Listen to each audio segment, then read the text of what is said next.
পৃথিবীতে এত মানুষ থাকা সত্ত্বেও তার মায়া কেন কাটিয়ে উঠতে পারছি না?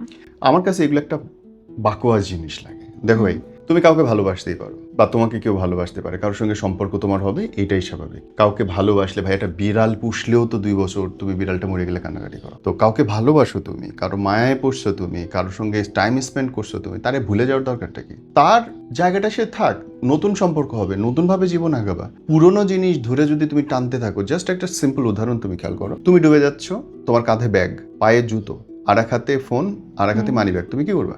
সবচেয়ে আগে জুতা খুলবা, ব্যাগ খুলবা, হাতের ফোন ছাড়বা, জামা কাপড় খুলবা, বাঁচার চেষ্টা করার জন্য সব ছেড়ে দিবা। তুমি যত বেশি অতীতকে টেনে ধরে রাখবা, যত বেশি পুরনো জিনিস টেনে ধরে রাখবা, তুমি তত বেশি ডুবে যাবা। এখন তুমি যদি এটুকু বোঝো যে আমার বেঁচে থাকা জরুরি, আমার বড় হওয়া জরুরি, আমার আগায় যাওয়া জরুরি, তা আমি ছেড়ে দিবা। আর যদি মনে হয় যে না, আমি পুরনো জিনিস নিয়ে অনেক কষ্টে, আমি আনন্দের সাথে মদ খাচ্ছি, গাঁজা খাচ্ছি, কষ্টে আছি, বিড়ি খাচ্ছি, চা খাচ্ছি, আর সন্ধ্যাবেলায় তাকে ভেবে ভেবে কবিতা লিখতেছি, তো আলহামদুলিল্লাহ ভাই, তুমি ওটাতেই খুশি থাকো। ওইটাকে তোমার দুঃখ তখন বলে না, তখন ওটা তোমার বিলাস হয়ে যায়।